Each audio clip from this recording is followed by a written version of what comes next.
thanks so much. Wow, there's people still here. That's great. So, as Matt said, right, first of all, let me move this. As Matt said, he asked, start out by saying I'm a political strategist, and people always ask, how did I get into this? Well, it started out, I ran for a whole lot of offices when I was in middle school, and I lost every single one of them. And I mean like big, like I got 7 votes. I would have asked for a recount, but it would have only gotten worse.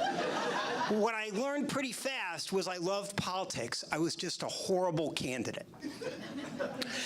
So, for me, what I learned really quickly was that politics in Washington, D.C. is like sports teams. People have to know which side are you on. Are you a Democrat or you're a Republican? Well, I'm not going to tell you that yet. What I am going to tell you is I'm a Jewish guy from New York who represents openly gay candidates, environmentalists, scientists who run for office. If you can't figure out which side I'm on, I think you got some problems. So, anyway, I grew up in Rockland County, New York, with a crazy small Jewish family. I love them, but they're nuts. And I moved down to Washington, D.C., partially to get away from them, but also because I really love politics. I went to the American University here, go Eagles, and left Washington, D.C. to join the glamorous world of political consulting. Anyone watch The West Wing? Anyone? Yeah. It was nothing like that. I spent 5 years living out of my car, going from city to city, state to state, campaigns all across the country, but I started out in the Midwest, and my days would start by me meeting workers at hog processing plants. And it would go something like this. Hi, my name is Joe. Hi, my name's Earl. Hi, Earl, what do you do? I work on the kill floor. I drain blood. Now, in my mind, I would say, wow, this doesn't sound kosher, but my political brain would kick in, and I would say, this is my base, and I better become friends with Earl. Now, one of my fondest memories of that first summer on political campaigns was that I was in rural Indiana, and I would spend a lot of time going from 4-H fair to 4-H fair, buying livestock at auction. This is all true. I'm really sorry to say. So I would go to a 4-H fair. I'd pick out a nice-looking cow. I would find a donor who would pay for the cow. The candidate would bid, and we would get the cow and win the election. Now, what I found out really quickly in rural Indiana was that you didn't need Russian hackers. You didn't need fake news. What you needed was Elsie. She was going to bring it home. So, again, we won the election, we got the cow, and it worked out for everyone except for Elsie. She wound up with Earl. I know. It's okay. All right, a little groan there. That's all right. We'll work through it. Okay. But now, what I do is I work on political ads. And what I learned after getting off the road and writing political advertising is everything sounds better or worse with a political voiceover. And I hear these voices in my head often. I've got some problems. But a political voiceover can take the same information and it can either make it sound great or make it sound horrible. So my morning today would go something like this. Joe Fuld got up. He took out the trash. He walked the dog. An entrepreneur, a dad, an American hero. Now the negative would sound like this. Joe Fuld took out the trash, but did he recycle? He walked the dog, but did he pick up the poop?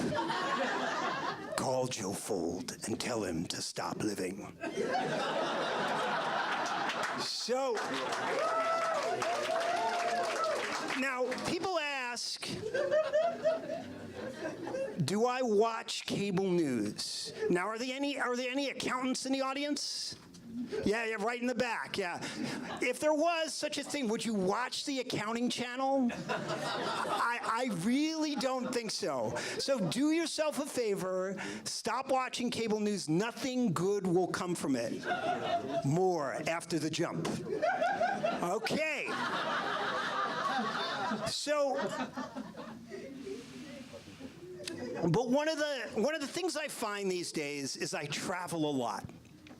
And so on a plane, you know, every once in a while, the universe will sit me next to someone who is on the opposite side of what I do and what I believe. But they're always nice and friendly, and they will sit down next to me and they will say, "Joe, what do you do?" Well, I look them straight in the eye, and I speak my truth, and I say, "I sell shoes." Sir, size 9? It used to be that when you flew, there was an air of sophistication, right? There were hot towels, there was, people would get dressed up. These days, there's something in the air, but it is not very sophisticated. The other day, I'm sitting down, I'm in an exit row. I was really excited about that. Someone sits down next to me, I smile, he smiles, I put on my seatbelt. He pulls out his own personal safety vest, puts it on, and I swear it was monogrammed with his name on it. I don't even know where you get your own safety vest. That same week, I am now in the back of the plane, and I am sitting next to a woman who gave herself a pedicure on a flight. Diet Coke, peanuts, toe jam, nasty. Now, I just lost 20 pounds, and the entire reason for this is so that I can fit in the overhead compartment. Because I can travel anywhere domestically for $55, plus I can get away from Toe Jam Lady. So, I also travel with my wife and kids, right? But there's one thing that I have learned about being on planes is that I have a superpower. When I get on a plane, I can take off my glasses and I can be asleep in 9 seconds. Now, I'm the opposite of Superman. When he takes off his glasses, he can fly. When I take off my glasses, I slip into a coma.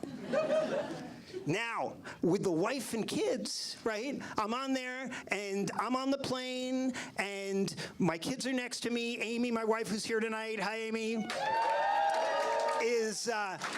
she's over on the aisle across from me, and the plane is about to take off. Now, my kids can be kind of a handful, and they're like yelling at each other or whatever, but I don't care, because in 9 seconds, I am gonna be asleep.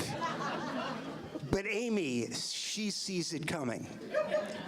The plane is about to take off. I am reaching for my face, and from across the aisle I hear, "Don't you take your fucking glasses off." Now, this is the only time that Amy really curses at me. But like any marriage, we've had our issues. There was a period of time where we went and saw a therapist. And we went to this therapist for months, and the entire topic was my driving, was how horrible my driving was. Now she drives, and we're all good.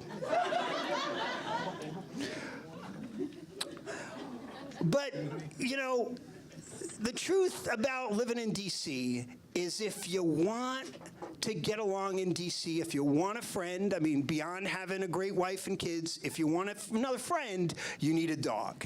And I've got a great dog. His name is Ozzy. So Ozzy, right, is so great, as a matter of fact, that my parents love my dog more than they love me. And they will occasionally pick up the phone and want to talk to my dog. Just put him on the phone. Now, what's so funny is that, my dog is fantastic, but he does not talk. And he has the exact same reaction that I have when I get on the phone with them. And so, but 25 minutes a week, I am on the phone with my parents. 20 of those minutes, it is them finding the phone. Harriet, pick up the phone. Hank, do you know where the phone is? Hank, pick up the phone. Who's on the phone? Is it Ozzy?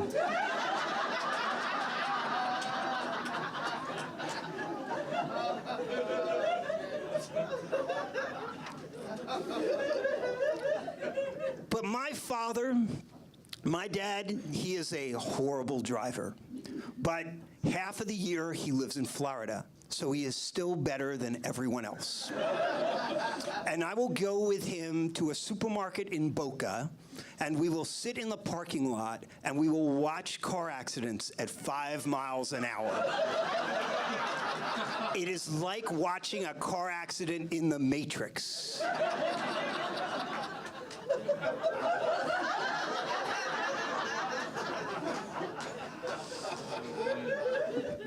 But we all turn into our parents eventually, right? I found myself the other day in my office railing about the price of cream cheese. It's $5 a tub. It's highway robbery.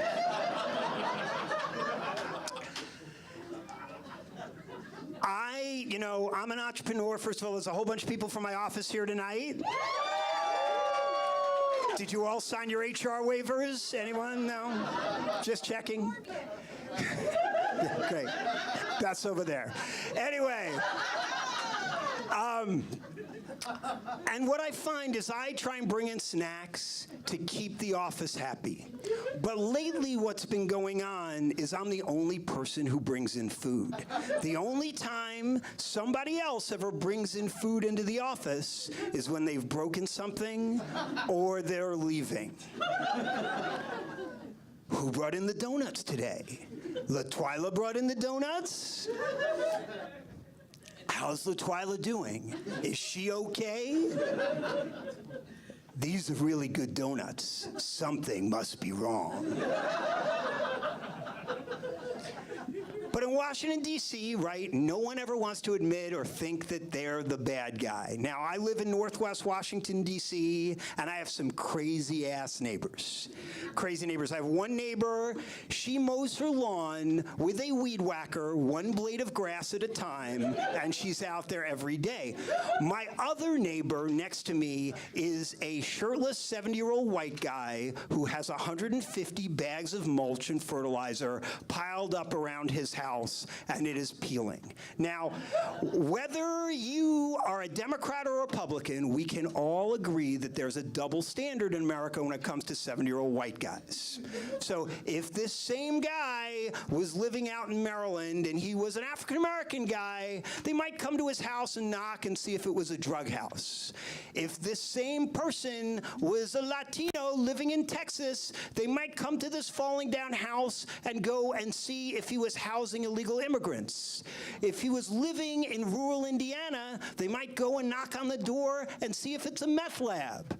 But if it's a 70-year-old white guy living in Washington, D.C., they'll just think he's eccentric or the President of the United States. Good night.